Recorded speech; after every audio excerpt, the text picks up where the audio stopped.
pigeons all got the message. they're over by the dome, and we're about falconry, but not about falcons today. So we have a couple of bills that we'll consider today. Let's see. First, I'm going to ask Dan if you'll introduce folks from your department that are here. I thought the commissioner, I'd seen him a minute ago, but if you will. Well, as reminder, I'm Dan Forrester, Director of Wildlife Resources in the Division, and we've got with us Lieutenant Colonel Jeff Weaver, who is Assistant Chief for our Law Enforcement Section. We've got Lauren Curry, who is kind of our legislative liaison, with her sidekick Taylor, who is running around tracking legislation for us this year and helping with our department legislation. And we've got Mark Whitney. Mark is the chief of our game management section and has been working, he and his staff, on this falconry legislation. I believe that's it. We don't count retired folks, do we? That depends. Holbrook recently retired as deputy commissioner from the. Well, I think it's okay to still claim him. Thank you, Dan. Good to have you folks here. If we have any questions, we're always calling on y'all. At this time, we'll have two bills. One of them is a bill that I'm sponsoring, this House Bill 274 that's in your folder, and we're going to look at LC 400286S, 0286S is the substitute that we'll consider. Sir? Absolutely.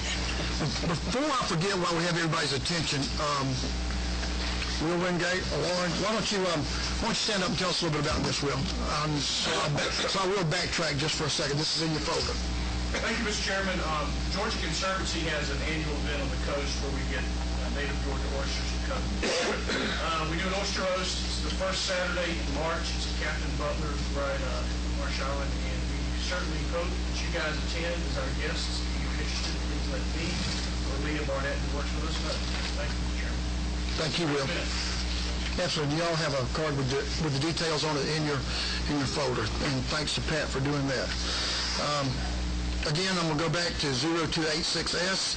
It's a bill that I'm going to give you a brief outline on, and I'm going to ask if Chairman Knight will conduct the meeting.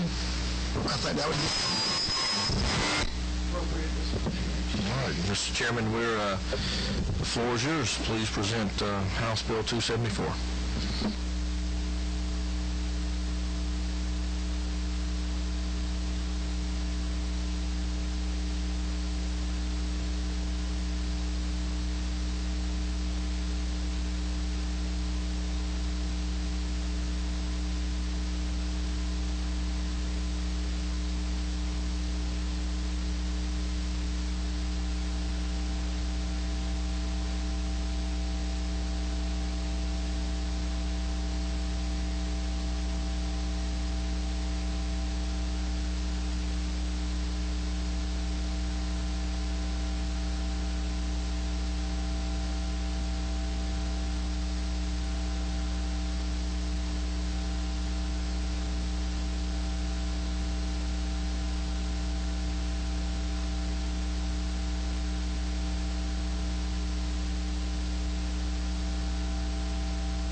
field some questions, because I can go on and on. This is really something so very near and dear to me.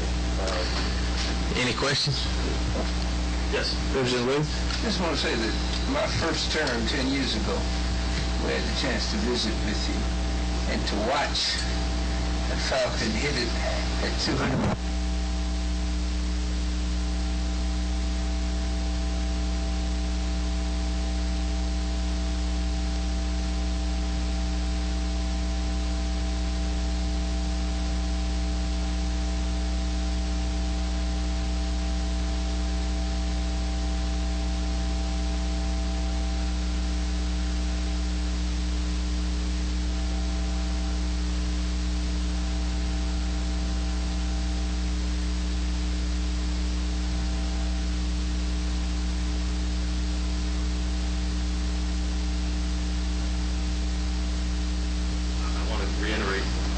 My work with the DNR over many, many years, but specifically on the rewriting regulations, you don't know how good you got it until that which you covet is being challenged and taken away from you.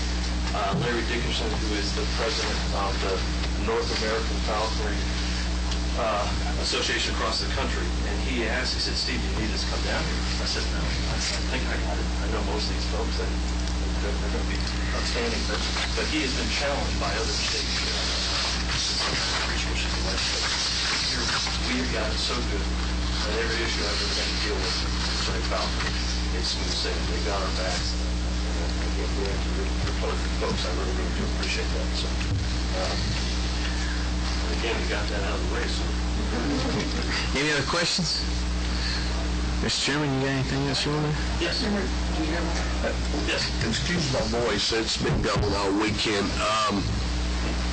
Pretty much the art of this is like when you're bird hunting the dogs, watching the dogs work and everything. And I've had the pleasure, my land at Callaway Gardens, guys down in that area that hunt with these.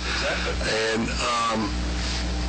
how long does it take from start for you to train this bird, and how many birds do you have in your... It's like saying, how big a fella are you? Because it depends, quite honestly, not an easy category to.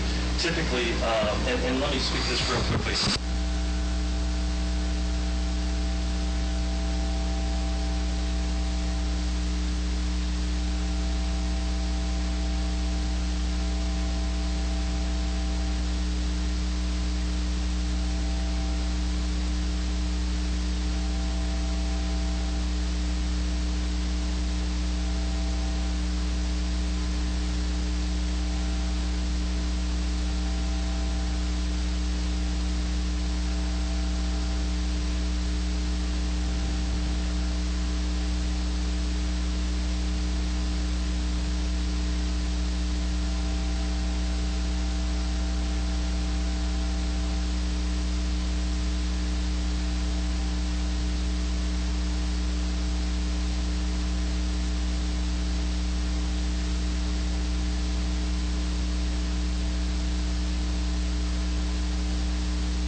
I have a question, Steve. Yes. far as the prey that you take, how is that regulated, and is it seasonal? It is seasonal. We have to align ourselves with the gun season, the hunting season. I will say this, that we have an extended season. Again, I think I'm the only one in the state who applies this, but I'm pursuing waterfowl. Well, we have within the latitude of DNR to extend the season. Well, they did that many years ago. So we run through February 15th, I think, was our last duck season. Most gun hunting goes out. But all the other seasons, the squirrel, rabbits, predominantly when we're hunting, we align ourselves right with the normal game seasons. And after 6 months of hunting with our birds, my wife's ready for me to be done anyway, so we don't need an extended season. It's more than enough. And it's very generous at that. So. That's what I am. One of the things that you touched on, I want to make sure that it's clear, is that falconry also encompasses hawks, the hunting of hawks, and other rabbits. Yeah, falconry is just that. It's the use and the long-standing partnership with any raptorial species. When we think about what's commonly used, it's going to be a hawk or a falcon, and there's a great many species within that. There are falconers who hunt with golden eagles out west, and I've been here in the east. Of course, it's not appropriate. I've done some stuff with National Geographic out west with magnificent golden eagles, but not so much here in the east. But that's it. It's all considered falconry. And under that subtext, it would be like saying you're a musician, you're a falconer, but what do you play? What's your instrument? And 26 years into it, I like to dabble with a little bit of all of it. Like somebody plays the keyboard, somebody plays the trumpet. Matter of fact, when we meet one another at a national convention, that's how we size each other up. It's like, you're a short wing, you're a long wing. This is a long wing, pointed long wings. Whether or not you're a short wing, reciprocating hawks, or whether or not you're a broad wing, red tails and harrises. And they'll say, oh, I'm a long wing. I'm like, oh, you're a snooty long wing. But anyway, that's how you come, so just based on the physiology of the bird itself. So you're a snooty long winner, is that what you're saying? After all these years, I don't do any of it well. I dabble in all. Dabble in all. Hey, so, just playing. You got anybody else that wants to speak on this? I don't think so. I'll give you my summation now. Sure. Along with all the committee members, Steve, you're the consummate professional in our state as far as birds of prey and raptors. And I certainly appreciate the work you've done, not only certainly from preserving this tradition of thousands of years falconry, but what you've done in conservation as far as with eagles and other birds of prey that you saved, and giving them a second chance and giving the public an opportunity to look at them firsthand and learn about them. And thank you for that. I appreciate your dedication to these wonderful gifts we have from the big Lord. So thank you for doing that. Thank you so much, Chairman Burns. And I was not sure whether or not it was coat tie. I'm the user group. You're fine. Can I ask one more question though for you? And you've probably answered this, but if you have a falconry license, are you able to then obtain and own an eagle? That's a different permit. That's an excellent question, and the new regs, that is still highly regulated, and it requires an additional permit. You'll have an eagle permit, just as Georgia Southern holds, and Dr. Keel as the president is the holder of permit for our eagle at Georgia Southern. So it's much more stringent, and I think not so much based on resource availability, but when you're dealing with a gold eagle in particular, there is an element of danger. These birds, not so much. Eagle, different story altogether. So they're very tightly regulated. Okay, thank you. We're glad you can bring him there because Yeah, absolutely. Rita's different. He likes all legislators, first off. That's right. Loves coming to the Capitol. Question. Great.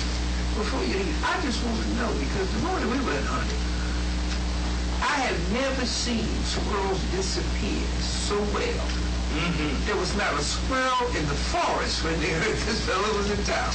It is true, but we were either flying the red tail or the Harris hawk. And again, you speak very well to what I was trying to emphasize, is that falconry, for most practitioners, is just that portal to interact with the environment. You would not know that unless you go out. When there's a red tail in the woods, trust me, they coexist in the fall, and it's like disappear, right? Did we get a squirrel out here? We didn't, but we had a lot of fun. We ran to the woods and ran to the woods. There you go. Well, glad we had it. If there are not any more questions, my time is done, but I can't thank you enough on behalf of the 172 founders in the state that are depending upon you folks. It's been a real humbling experience, and an honor to represent them. So I thank you. Thank you. And to Pat, thank you for getting me here safely. Now she can get me home. Great. Thank you. Mr. Chairman, thanks for handling the meeting. Sure. And certainly, what I would ask for is that we would favorably consider LC 400286S as we deal with falconry. This is good government. This is less government, not more government. And we appreciate DNR and your willingness to work with our federal partners to make sure that we can keep this sport alive. And that's certainly what I've learned in this sport. And thank you, Steve. Move to pass, Mr. Chairman. All right. All those in favor signify by saying aye. Aye. All those opposed? Congratulations, Mr. Chairman. Now back to you. Thank you.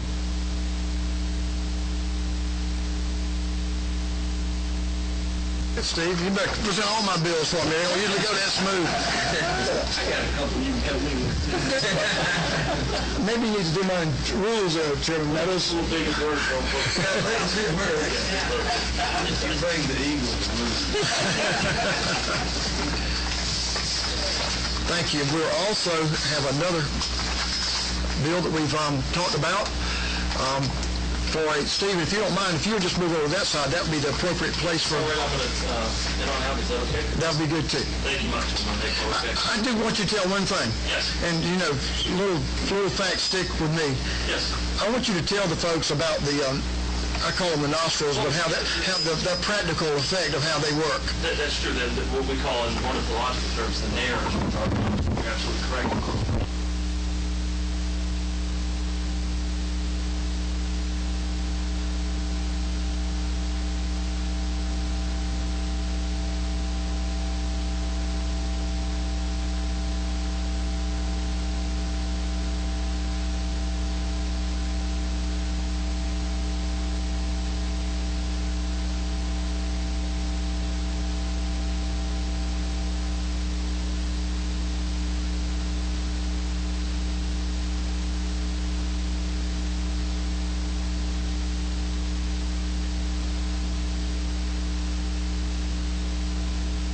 Steve, we appreciate it. Have a safe trip back. If you could go at 250, it wouldn't take you long to be back in Statesboro. We're going to hear House Bill 189. Where are you going? You don't want to stick around? Thanks, Russell. House Bill 189 by Representative Debbie Buckner. We appreciate you being back. A hard act to follow there, isn't it? Yes, it is. Should I stand or sit? Whatever makes you come. I can't fly. Whatever you come. Why don't you turn that mic on, Debbie, if you don't mind when you sit down. And we'll turn it over to you. Yes, this is a revisit of a bill. Last year, we came with a bill like House Bill 189, and it made it through the House and the Senate, and the Senate made a small change to it, and it came back on the House floor the last night, and we ran out of time before it could be finally approved. What House Bill 189 will do is, in the event that there is a state park or historic site in an area that is being proposed to be closed or have the hours of operation reduced by 50% or more, the local city or county would be notified prior to that happening, and they would be given a 90-day notice. That was the change that the Senate made last year.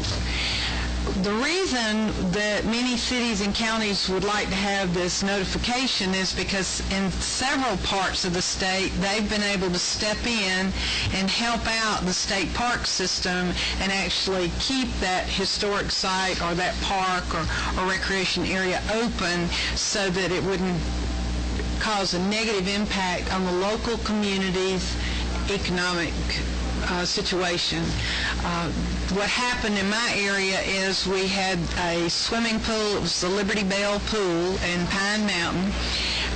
They came in and really closed it one summer, and the local people really had a hit on not being able to sell the Kentucky Fried Chicken at the Kentucky Fried Chicken place at the corner as you turn to go to the pool.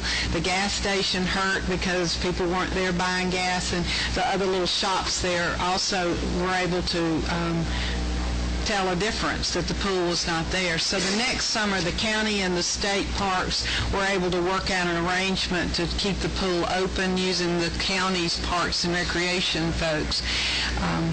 There are several examples across the state where if this had been in place, it would have helped make us a better situation for the state facility to stay open and provide for our citizens. And in essence, that's the bill. It just says that it's a mandatory notification of the local governing authority in the event that the park or historic site is proposed to be closed or reduce the hours 50% or more.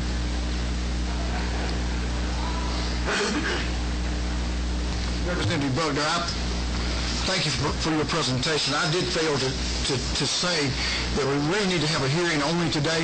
I had someone else who wanted to speak to the bill, and they were not able to be here today. And so really would like to take it up for a vote if that's the committee's position next Tuesday when we meet. But questions on the bill. We've heard this bill, and we've talked about it some since last year, so if anyone has a question.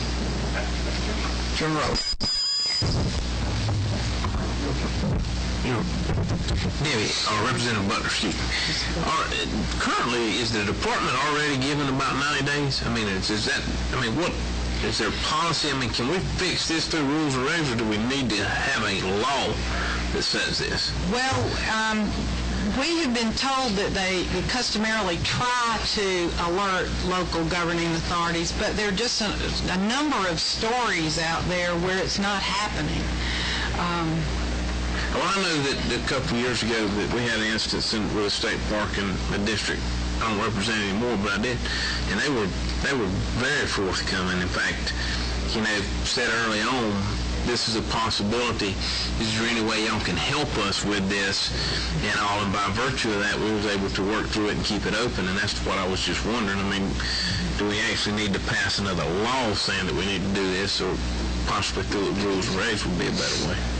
That's just a question. Yeah, and to my knowledge, there's not been an offer to change any rules and regs. Okay. Thank you, Mr. Chairman. Other questions? Chairman Meadows, I think it clicks to you. First, I would like to tell Debbie, Ms. Buckner, how much I appreciate her bringing it back. I've been in support of this thing since she first started doing it. I am the recipient of 2 of those closings in 2 of my counties, and it was, and has been devastating just for the workload you've thrown back on the locals. With not enough notice, not enough time, particularly at New Echota, to get ready for us to have to go out there and do just to keep it open 3 days a week. And if it means having it in law to get some kind of notice, I'm for a law.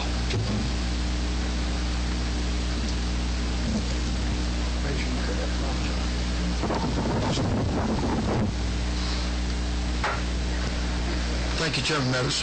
Anyone else? Representative Spencer. So tell me, Representative Buckner, give me the advantages of this early notice. What these area businesses will be able to do in the event that there will be a 50% reduction in hours. There will be a possible closure of an amenity inside the park. So tell me what they'll be able to do with this type of notice. Well, one of the things that has happened in one area of the state, the locals, like the Friends of the Park, had put together a media plan and were running ads on televisions that a facility was going to stay open, and it was publicizing the hours of being open 5 days a week.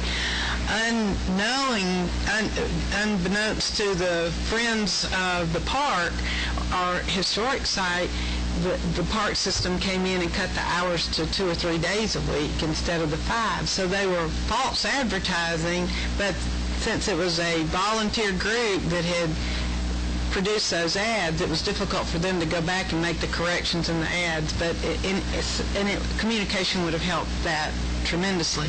So that's a problem, that the notification, not having that notification has created. What has happened in my area with 2 different parks where we didn't get advance notice, the locals have stepped up. With the Liberty Bell Pool, after it stayed closed an entire summer, they have entered into a contract of sorts with the county. The county is operating the pool, and those businesses were able to, be open and benefit from the traffic of people going to the pool. With another site that's in my area, it's been a struggle, but because they cut staff, and this does not, I'm not trying to micromanage, so I didn't do anything about staffing, but they came in, and of course all of this is because of budget problems we're having at the state level, and I admire the work that the Parks Service does in our state, but we have got people on the local level that have skin in the game too, if you will. They really count on those parks, those historic sites, and those recreation areas being open because it affects the local economy. If the local governing authority has notice, they can help work on a solution to keep it going so that the economy is not hurt so bad as it would be if it were closed. Does that answer your question? Representative Williams. Mr. Chairman, let me just say this. I'm kind of like Chairman Meadows. We have a little fort that's not big in the spectrum, but it is very important to the little area.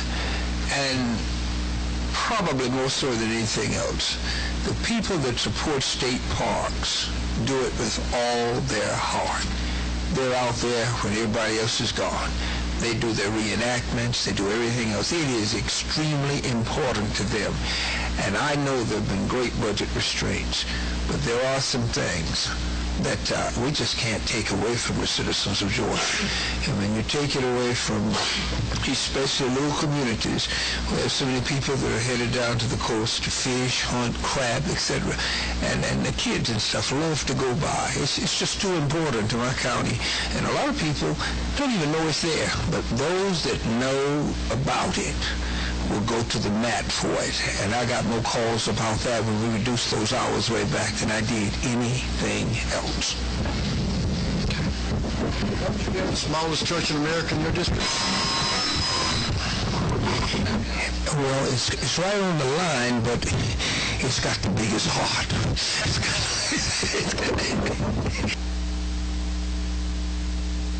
Representative, any other comments?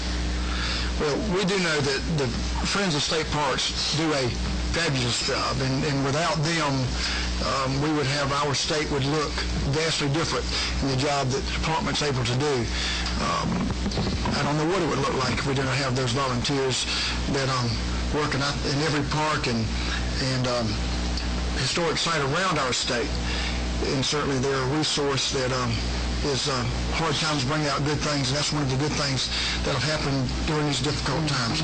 We are sensitive to what we've talked about here, and I think we'll have some discussion, a little more discussion next meeting, but I'd tell the members to please be prepared and give this serious consideration. It is a very, very important issue, and Debbie's worked hard on it, and certainly we respect the issues that have arisen in some areas, and I think we'll be ready to take a good hard look at it by our next meeting and have a finalization from this committee and a vote on it. Thank you for your attention. I appreciate it. I want to just make a point to the committee, or a reminder first. We want to make sure, and one of the reasons the falconry bill was not presented last week, it was not Jeremy's fault, it was mine. We were not ready with the final language, we need the language for your bill into this committee so that these ladies can have it ready to put out before us, so we're considering the final proper language, and if we want to make changes, that's okay. But we need to have, from the author, we need to have the final language in place before this meeting occurs so we can have it out for all of us. So we postponed my bill from last week to this week to make sure we had that language. So we'll use that as an example. We're not going to treat any of you any different than I was treated, so we're going to make sure that we have the proper words before us as we consider them. Don't forget, that event that Will talked to us about earlier. You made your announcement. I know I came in before you opened that. I saw you had Representative Dickerson move over. I understand that she's been promoted. This new great Democrat is now an officer of this committee. We're working on that, and she's really fitting right in there. I tell you what. There's even hope for you, Al. I just say that. There's no further business to come before this committee. We stand adjourned. Thank you.